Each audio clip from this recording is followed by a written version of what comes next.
I finally bought one of these battery testers, TOPDON BT-50. I thought I'll give this electronic one a try and see how it works.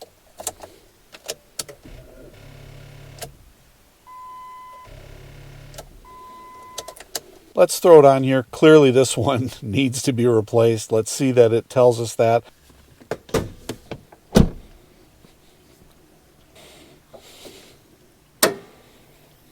Now, I definitely have no complaints about this battery. This is from Advanced Auto, bought it 12 of 2013. It is now January of 2024. This thing is over 10 years old. It is an AGM. It was their highest level, the Platinum Absorbed Glass Matte. So that's amazing how well this thing is held up. And it's been in the worst conditions you can ask for. With this vehicle has been sitting outside and hot, sitting out in freezing temps, blowing snow, rarely gets driven sometimes the last 3 or 4 years. I have charged it periodically, but again, only when it's dead like you just heard.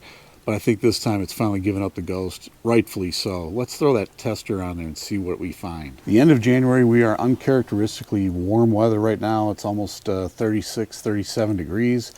The instructions on this said the operating low temperature on this is 14 degrees Fahrenheit, so we're definitely clear on that, but that'd be something to keep in mind because often batteries will go bad in the bad cold weather. It says it's powered by the battery itself, so I'm presuming it must be able to operate even with very minimal voltage from a battery, assuming that a battery could be dead. Let's take a look at this together. It's already saying 11.83 volts, so let's hit the OK button. We get to pick from battery test, cranking test, charging test, review data. Let's pick the battery test. Now it says regular flooded, AGM flat plate, AGM spiral, gel, or EFB. I think EFB must be deep cycle. We'll do the AGM flat plate since that is an AGM battery. Cold cranking amps is listed on here as being 740 on the label. I'm looking on the top of the battery. We'll hold down the up button and get to 740. Alright, 740. Power too low. Whether to continue testing.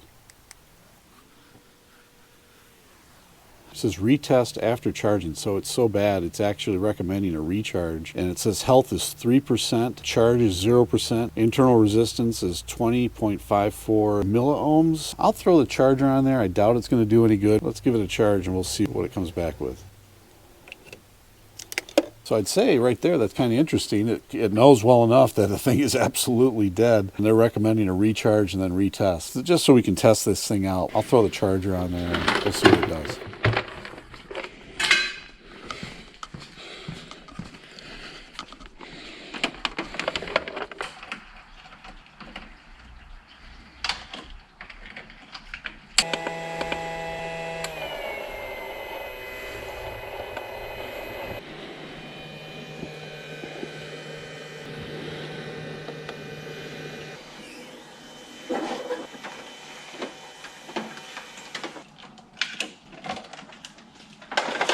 When you do a full charge on that battery, the manual recommends you take a surface charge off of that battery because it's freshly charged by leaving the headlights on for about 2 to 3 minutes before you do the testing of that battery.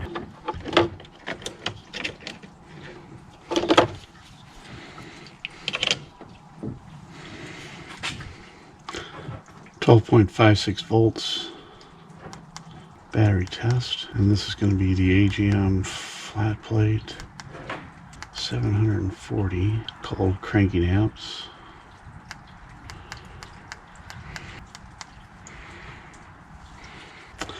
It says replace. Health 18%. It has 312 cold cranking amps of the original 740 cold cranking amps. Charge is at 90%. Internal resistance 7.93 milliohms. So it just flat out says replace. Clearly know that that's right. And then let's throw it on my wife's vehicle because it is the stock battery. Her vehicle is now 6 years old. Let's try my wife's Subaru Forester here. Let's check her battery out. That's the one I'm really interested in.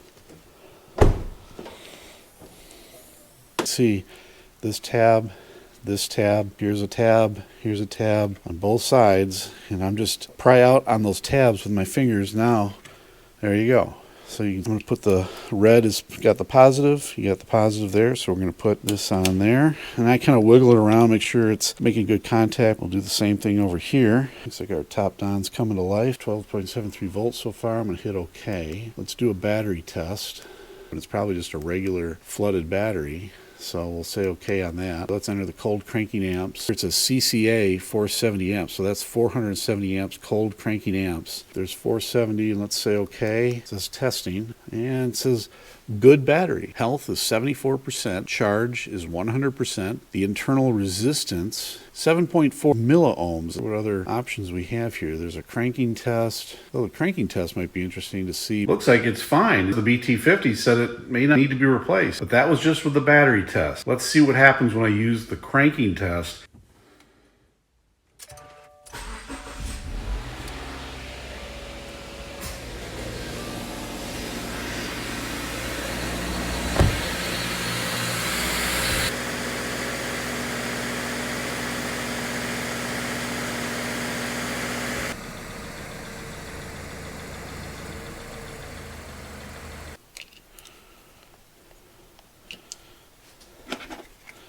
We'll be sure to put this back on.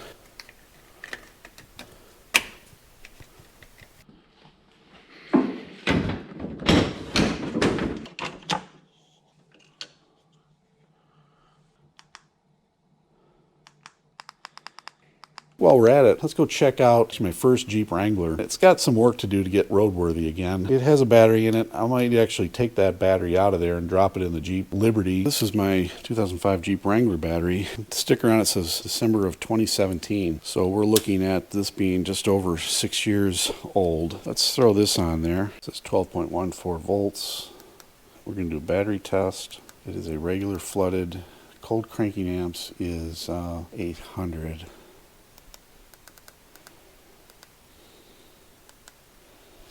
Okay, it's testing.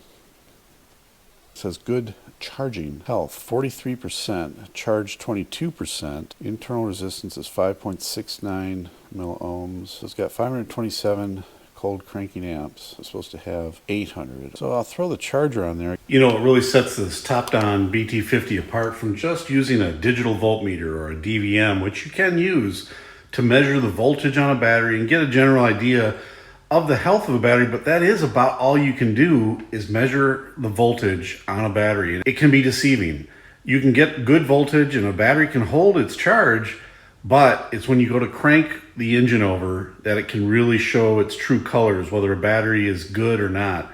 And a DVM, you can use it to monitor the voltage drop. If it gets below 10 when you go to crank over the engine, that's probably a sign that it just doesn't have the capacity that it should have to give a good solid turnover of that engine. I do think the BT-50 from TOPDON definitely has a DVM beat, just for the simple fact that it can do this test when you're cranking over without you having to watch very carefully whether that voltage drops using a DVM. The leads are a little short. I wish they were a little bit longer. The BT-50, it does so much more than what a DVM can do. As usual, I always appreciate you tuning in, watching the videos here. If you found this helpful, please give me a thumbs up. And I would love to have you subscribe and then leave some comments. I love to hear what you're working on and whether you've got one of these battery testers and which one you've got, whether you've had good experience or bad experience, or if you still just use a DVM. And frankly, I know I've always done it myself where I kind of listen to it and I hear the crank doesn't really have the oomph that it once had. Not very scientific, seat of the pants. Now I can actually quantitatively know that it's time to replace that battery. Thanks for watching. We'll see you in the other videos.